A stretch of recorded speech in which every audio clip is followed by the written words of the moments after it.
Halo Tribuners, Anda sedang menyaksikan Live Update Top 10 bersama saya, Siska Mawaski.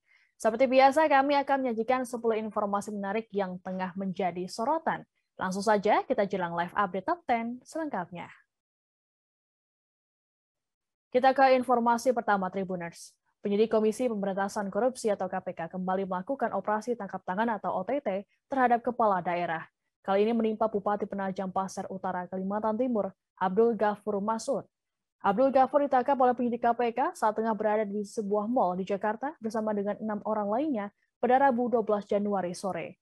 Tak hanya di Jakarta, ada 4 orang lainnya yang turut ditangkap penyidik KPK di Kalimantan Timur. Keempatnya berstatus sebagai ASN Pemkab PPU dan pihak swasta. Mereka pun langsung diterbangkan menuju ke Jakarta untuk pemeriksaan lebih lanjut. OTT kali ini terkait dengan dugaan penerimaan suap dan gratifikasi. Saat ini, ke-11 orang tersebut masih menjalani pemeriksaan intensif di Gedung Merah Putih KPK. Pemeriksaan untuk mengetahui motif dan modus kasus dugaan suap dan gratifikasi. Pasca OTT, rumah dinas Bupati calon Ibu Kota baru itu disegel dan telah digeledah oleh penyidik. Sejumlah anggota Satpol PP juga masih melakukan penjagaan dan melarang pihak tak berkepentingan untuk masuk. Selain itu, sejumlah ruangan di kantor Pemkab PPU juga tidak luput dari penyegelan.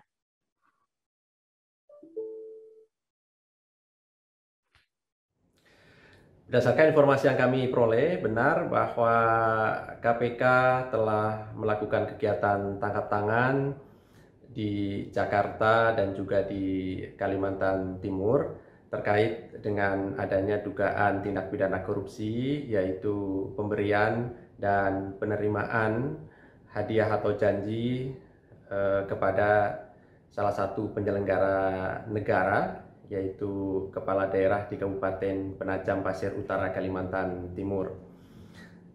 Saat ini tim KPK masih terus melakukan pemeriksaan dan permintaan keterangan terhadap beberapa pihak yang ditangkap tersebut.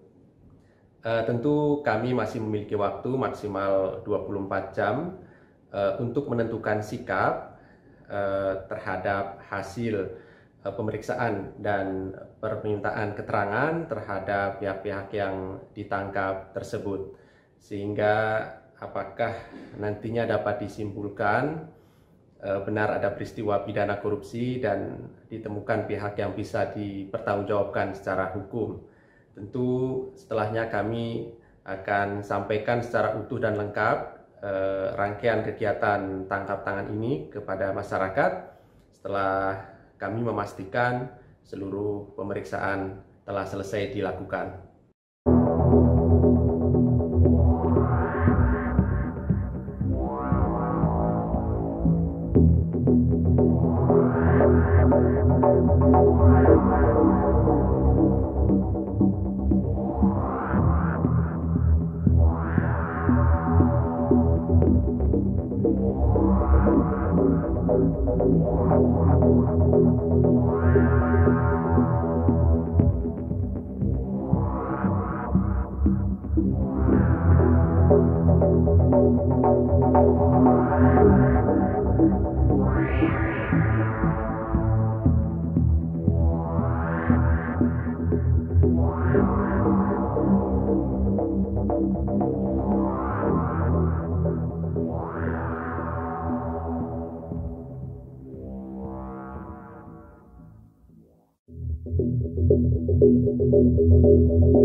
Kesorotan lainnya, Tribuners. Seorang pria di Lamongan, Jawa Timur menjadi korban salah tangkap oleh kepolisian setempat.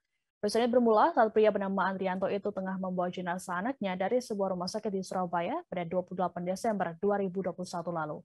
Kala itu, mobil berhenti di pertigaan lampu merah di wilayah Babat, Lamongan. Rombongan keluarga dikepung oleh pihak kepolisian. Tak hanya itu, juga terdengar suara tembakan sebanyak 2 kali. Menantu Andrianto, Galih mengatakan kala itu sang mertua sempat mendapat kekerasan dari petugas. Polisi saat itu menyebut bahwa mertuanya merupakan pelaku tabrak lari. Sempat terjadi perdebatan sengit hingga akhirnya mereka dibawa ke Mapolsek Babat. Polisi akhirnya melepaskan rombongan lantaran melihat mobil jenazah. Peristiwa ini lantas dilaporkan ke Propam Mabes Polri secara online oleh pihak keluarga. Tak lama setelah laporan itu dilayangkan, Kapolres Lamongan AKBP Miko Indrayana mendatangi kediamannya pada Jumat 31 Desember 2021. Kapolres meminta maaf atas kejadian salah tangkap yang menimpa keluarga Andrianto. Dalam kesempatan itu, pihak keluarga juga sudah memaafkan. Terkait kejadian ini, 9 anggota polisi Polres Lamongan menjalani pemeriksaan di Propam Polda Jawa Timur.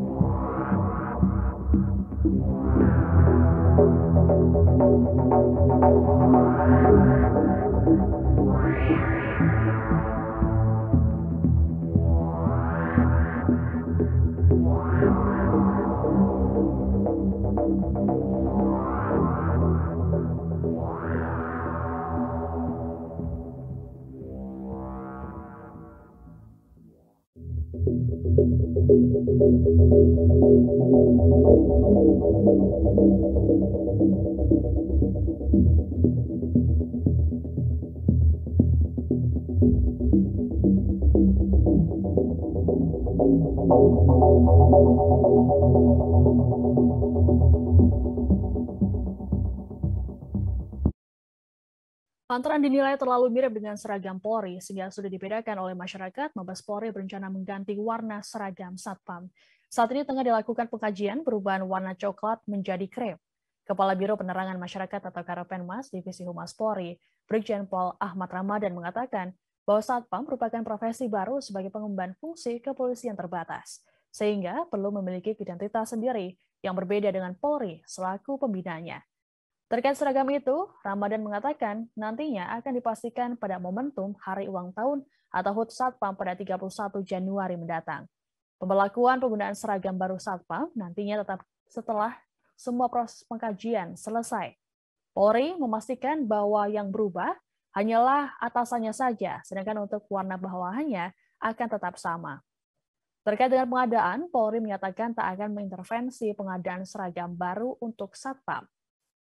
Diketahui Polri sudah pernah mengubah warna seragam Satpam menjadi warna coklat muda dari awalnya berwarna putih biru tua. Hal ini berdasarkan dalam Peraturan Kepala Kepolisian Negara Republik Indonesia Nomor 4 Tahun 2020 tentang pengamanan swakarsa. Pengubahan warna itu dilakukan karena diharapkan menimbulkan kedekatan emosional hingga menumbuhkan rasa kebanggaan. Namun ternyata hal ini malah membuat masyarakat kerap keliru membedakan Satpam dan anggota polisi karena warna yang hampir mirip. Saat ini sangat mirip ya, atau terlalu mirip dengan seragam Polri, sehingga menyebabkan kebingungan dan kesulitan masyarakat. Jadi yang bingung masyarakat untuk membedakan mana polisi dan Satpam ya. Jadi untuk membedakan pakaiannya rencananya lebih mudah sedikit dari baju Polri, dengan celana tetap sama, coklat muda atau agak krem begitu. Pasca dikunjungi dan diberi bantuan oleh Gubernur Jawa Tengah Ganjar Pranowo, kader PDI Perjuangan di Temanggung, Jawa Tengah memutuskan untuk mengembalikan bantuan. Pengembalian bantuan ini dipicu komentar-komentar warganet di YouTube Ganjar Pranowo. Untuk diketahui, momen pemberian bantuan direkam dan diunggah di kanal YouTube tersebut. Wakil Ketua Pengurus Anak Cabang atau PAC PDIP Kecamatan Temanggung bernama Fajar Nugroho itu mengatakan dirinya tak ingin menjadi objek pencitraan yang diduga dilakukan oleh Ganjar.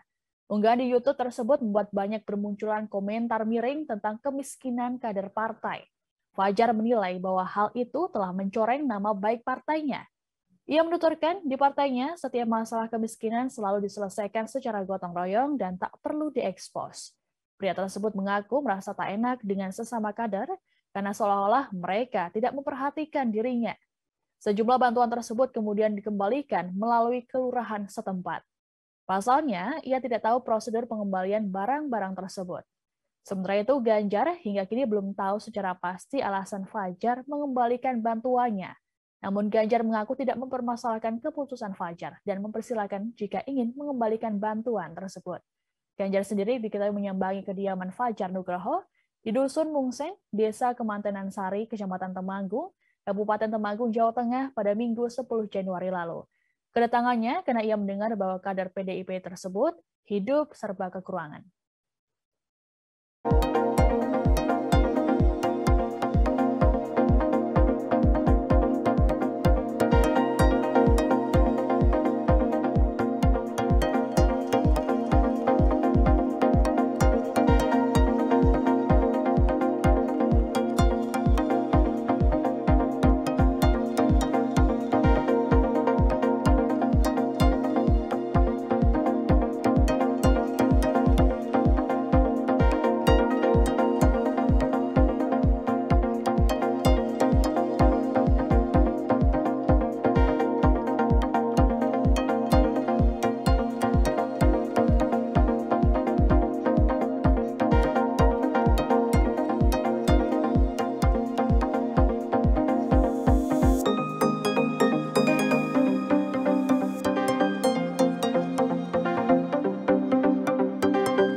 Ke informasi selanjutnya, Tribuners, oknum guru di sebuah SMP di Medan Johor, Kota Medan, Sumatera Utara dilaporkan melakukan penghinaan pada seorang siswinya. Penghinaan ini dipicu siswi tersebut belum membayar uang buku dan juga uang sekolah. Tak hanya satu orang, tapi ada dua oknum guru yang disebut melontarkan penghinaan. Siswi berinisial IP tersebut menceritakan sang guru mengatai dirinya dengan sebutan miskin dan bodoh. Peristiwa ini kemudian dilaporkan IP ke kakak dan orang tua asuhnya. Namun kala itu keluarga masih meresponsnya dengan bijak. Akan tetapi hal ini kembali terulang saat pengambilan raport. Kasus ini bahkan sudah sampai membuat pihak DPRD Kota Medan turun tangan. Orang tua asuh IP, Vivi, berujar saat proses mediasi pihaknya selalu disela oleh oknum guru tersebut. Meski sempat bermaaf-maafan di depan wakil ketua DPRD, IP kembali dimarahi oleh oknum guru tersebut setelah anggota legislatif itu pergi. Oknum guru tersebut marah karena kasus ini sampai ke telinga DPRD. IP sendiri merupakan anak yang diasuh oleh Vivi karena ibunya sudah meninggal dunia, sedangkan ayahnya tidak tahu rimbanya. Pak Iwan kan udah pergi kan Kak, jadi saya ngambil raport ke ruang guru. Terus ada guru-guru yang marahin saya lagi gitu, nyindir-nyindir. Dia bilang kayak gini, itu tapi kaki kau sakit, kok bisa kau jalan-jalan, katanya kan kayak gitu Kak. Terus dia bilang, mudah kali kau tersinggung, ngapain manggil-manggil DPR, ngapain bawa-bawa wartawan, katanya kayak gitu Kak. Terus ya udah kami terdiam lah kan Kak. Sampai kakak saya nangis pun Kak, gara-gara guru itu kasar kali Kak ngomongnya. Berarti mereka minta maaf cuma di depan seperti itu ya Bang? Kak. Seorang pria asal Secang, Kabupaten Magelang, Jawa Tengah nekat melakukan perjalanan dari rumahnya menuju Mekah dengan bersepeda. Tujuannya yakni untuk menunaikan ibadah haji. Perjalanan pria bernama Muhammad Fauzan ini mulai dilakukan pada awal November 2021 dari Magelang. Hingga Selasa 11 Januari, Fauzan sudah sampai di wilayah Jambi.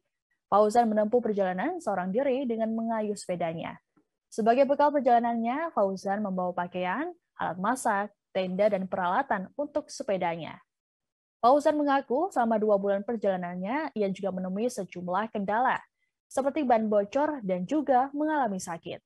Namun, hal ini dapat ia atasi sehingga tetap melanjutkan perjalanannya. Sosok Fauzan sendiri sejak kecil sudah akrab dengan dunia pesantren. Ia bersekolah di SMK Muhammadiyah 1 Salam, sambil menjadi santri di Serumbung, Kabupaten Magelang, Jawa Tengah. Lulus SMK, Fauzan melanjutkan studi ke Sekolah Tinggi Ilmu Bahasa Arab atau STIBA di Makassar, Sulawesi Selatan. Selesai perguruan tinggi, Fauzan memutuskan berdakwah dan mengajar di Kediri, Jawa Timur. Rencananya, ia akan melintasi jalur utara dari Indonesia ke Singapura, Malaysia, dilanjutkan ke Thailand, Myanmar, lalu ke India, dan berlanjut ke Pakistan, Iran, dan berakhir ke Arab Saudi. Fauzan menargetkan dapat tiba di Mekah saat musim haji 2022. Namun, apabila ada halangan, maka ia menjalankan ibadah umroh sebagai gantinya. Nah, itu kita persiapannya apa aja nih yang kita bawa nih? Kalau di sepeda ini ada pakaian, ada alat masak, camping, tenda, ada alat sepeda, ban dalam, ban luar, karet rem, dan sebagainya. Selama di lapangan nih apa yang kendala yang ditemuin ini? Kendala ya ringan-ringan aja alhamdulillah, seperti ban bocor pernah. Terus ya kalau orangnya pernah ngedram juga sehari. Dan beberapa yang lain insya Allah hambatan-hambatannya sebagai ringan. Selama jalur Jawa Sumatera nih, jalur yang paling berat dilalui jalur mana nih? Ada 2 jalur. Yang pertama kalau di Jawa di Alas Roban. Alas Roban tuh sempat kami. Kalau di mana? Di Sumatera ini ya secara umum Sumatera ini agak berat ya. Jalannya rolling dan banyak tanjakan. Ini estimasi kita sampai ke Arab Saudi ini berapa bulan ya, Pak? 8 bulan. Dari 8 bulan ya. Seorang pemuda asal Semarang, Jawa Tengah bernama Ghazali baru-baru ini menghebohkan publik karena foto selfie-nya. Pasalnya, Ghazali mampu meraup keuntungan hingga miliaran rupiah berkat fotonya tersebut. Diketahui Ghazali menjual produk non-fungible token atau NFT di sebuah marketplace bernama OpenSea. Untuk diketahui, platform OpenSea merupakan tempat transaksi NFT dengan mata uang kripto Ethereum atau ETH. Adapun satu ETH nilainya sama dengan 48 juta rupiah. Sedangkan untuk floor price dari akun NFT Ghazali adalah 0,329 Ether atau setara dengan 15 juta rupiah.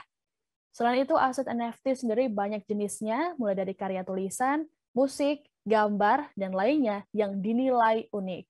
Sehingga aset digital tersebut layak menjadi token yang tidak dapat dipertukarkan.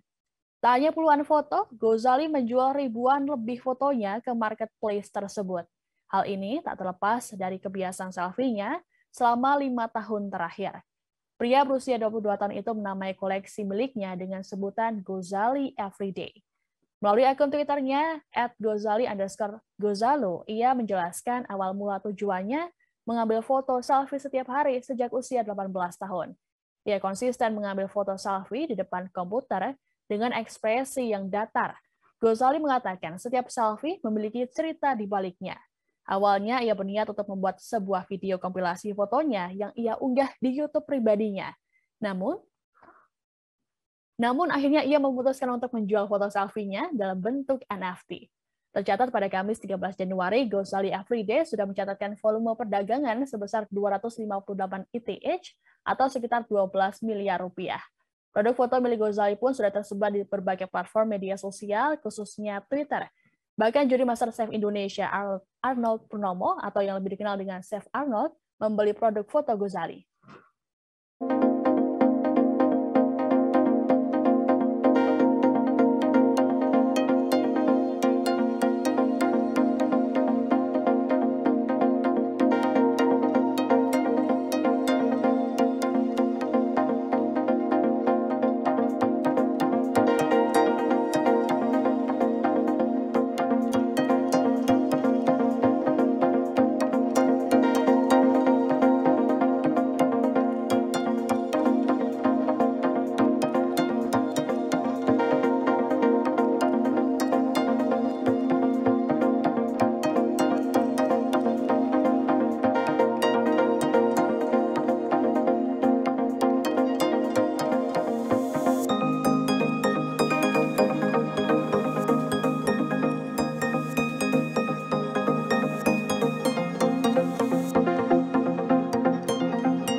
Viral di media sosial, seorang pria membawa peti jenazah dengan menggunakan sepeda motornya. Video itu diunggah pemilik akun Facebook bernama Lamat Ludin pada Minggu 9 Januari 2022. Kondisi ini pun membuat miris, sehingga sang pengunggah video mengungkapkan kepiluannya kepada Presiden Joko Widodo. Dalam unggahannya itu, ia mengungkapkan kondisi jalan di Dusun Bulu Melandona Gori Parmunangan, Kecamatan Dolok Panribuan, Kabupaten Simalungun, Sumatera Utara, belum dapat diakses kendaraan roda 4. Video ini dibenarkan oleh Camat Dolok Panribuan, Nopen Sijabat. Nopen mengatakan peti jenazah tersebut dalam keadaan kosong dibawa ke sebuah rumah warga yang mengalami duka cita. Jarak yang harus ditempuh pun sekitar 4 hingga 5 km dari jalan utama ke dusun tersebut. Nopen menyebut status jalan itu merupakan jalan desa yang hanya dapat ditempuh dengan kendaraan roda 2. Menurutnya, sekitar 2 km dari jalan tersebut sudah tersentuh dengan pembangunan. Hanya saja anggaran tidak cukup sebab jalan tersebut cukup panjang. Nopen mengaku kejadian pemotor membawa peti bukan pertama kali terjadi di sana. Namun karena seseorang mengunggahnya ke media sosial, akhirnya menjadi perhatian banyak orang.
Ke informasi selanjutnya, Tribuners. Sebuah rumah di Desa Bulakrejo, Balarejo, Kabupaten Madiun, Jawa Timur memiliki sebuah keunikan, yakni memiliki 5 bangunan tempat ibadah dari 5 agama di Indonesia.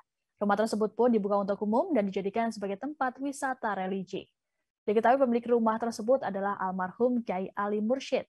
Kepala Desa Bulakrejo, M. Zainuri mengatakan, rumah itu dibangun secara bertahap oleh Kyai Ali Mursyid sejak tahun 1980. 5 tempat ibadah yang dibangun antara lain musola, kelenteng, wihara, pura, hingga gereja. Rumah tersebut mempunyai luas 0,25 hektar yang berdiri di tanah seluas 1,5 hektar. Zainuri menyebut almarhum Ali Mursyid merupakan mantan kepala desa dan tokoh agama setempat yang pernah menimba ilmu dari berbagai pondok pesantren. Almarhum disebut memiliki kemampuan untuk menyembuhkan orang sakit, dan ketika pasiennya sembuh, Kyai Ali diberi sejumlah hadiah. Hadiah itu berupa semen, pasir, dan lainnya, sehingga Kyai Ali membangun 5 tempat ibadah tersebut secara bertahap. Menurut Zainuri, tamu yang datang bermacam-macam, mulai dari masyarakat sekitar, pengusaha, hingga pejabat dari berbagai daerah. Kyai Ali sendiri dikenal masyarakat sebagai orang yang dermawan. Zainuri mengatakan Ali Mursyid tidak mempunyai keturunan karena memang tidak pernah menikah hingga meninggal pada tahun 2007 lalu. Saat ini rumah tersebut dihuni oleh keponakan Ali Mursyid, yakni Ali Muslih. Tanah ini diberikan pada Pak Haji Ali Muslih. Ali Muslih ini termasuk keponakannya, yang termasuk yang dikasih wasiat beliaunya. Enggak putranya, Pak ya? Enggak punya putra, Pak Mursyid ini enggak nikah. Oh, enggak punya suami, enggak punya istri, enggak punya anak. Pak Haji Mursyid itu. Haji Ali Mursyid ini, Pak Kiai Haji Ali Mursyid ini enggak nikah. Kalau sampai usia 70 nih, Sedon itu ya belum pernah nikah. Kalau Pak Ali Muslih? Ali Muslih ini juga sekarang ya belum nikah. Memang belum menikah ya? Belum menikah, memang usia sudah 54 kali. Dia juga pintar juga, Pak ya? Ya relatif kayak gitu, saya nggak tahu. Informasi terakhir Tribuners, Presiden Joko Widodo kembali menyambangi sirkuit Mandalika untuk meninjau persiapan sarana dan prasarana menjelang gelaran MotoGP Mandalika di Lombok, Nusa Tenggara Barat. Dalam tinjauannya pada Kamis 13 Januari, Presiden Jokowi kembali mengendarai motor jenis Kawasaki W175 Custom berwarna hijau metalik. Motor itu bergaya chopper bobber rakitan tim proyek manajer Katros Garage. Penampilan Presiden Jokowi juga semakin elegan saat mengenakan jaket bertuliskan G20 Indonesia. Jokowi menerangkan dirinya langsung meninjau sejumlah perbaikan yang disiapkan jelang perhelatan MotoGP. Ia juga melakukan perjalanan dengan motornya menuju desa Grubuk, Kota Lombok Tengah. Hal ini untuk meninjau sejumlah homestay atau penginapan yang berjumlah 350 unit. Dalam pernyataannya, Presiden Jokowi memerintahkan jajarannya agar segera menyelesaikan persoalan relokasi warga di sekitar sirkuit Mandalika. Jokowi tak ingin ada isu tak baik dalam gelaran MotoGP tersebut. Tak hanya itu, Presiden juga menyoroti persoalan lain seperti drainase dan tindakan di luar kewenangan seperti pembongkaran motor tanpa izin seperti yang terjadi beberapa waktu lalu. Rencananya, event internasional itu akan digelar pada Maret 2022. Ya, kita datang ke sini itu dalam rangka melihat perbaikan-perbaikan yang disiapkan dalam rangka MotoGP di bulan Maret. Baik itu yang berkaitan dengan persiapan kedatangan di airport, mulai dari masuknya seperti apa, sudah PCR atau belum, sudah vaksinasi atau belum, kemudian juga simulasi untuk loading unloading seperti apa, dan yang kedua yang berkaitan dengan penataan landscape dari bandara menuju ke Mandalika. Sudah mulai dipercantik dengan bunga-bunga, di bukit-bukit tertentu juga dihijaukan kembali, sehingga pada saat tamu-tamu datang dari Mandalika, dari airport menuju ke Mandalika ini sudah kelihatan lebih cantik dan lebih indah. Dan yang ketiga, saya juga cek di sirkuit, terutama kesiapan organisasi dalam menghadapi nanti MotoGP di Maret. Kesulitan-kesulitan apa yang dihadapi, akomodasi seperti apa, persiapan transportasi, hotel, pesawat seperti apa, semuanya. Kita tadi cek satu persatu. Insya Allah semuanya dalam kondisi siap. Ya, itu aja. Terima kasih Bapak. Ya.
Informasi tadi sekaligus menutup jumpa kita dalam live update Top 10 kali ini. Jangan lupa untuk terus perbarui informasi Anda di kanal YouTube Tribun News. Saya Siska Mawaski beserta kru yang bertugas pamit undur diri. Terima kasih dan sampai jumpa.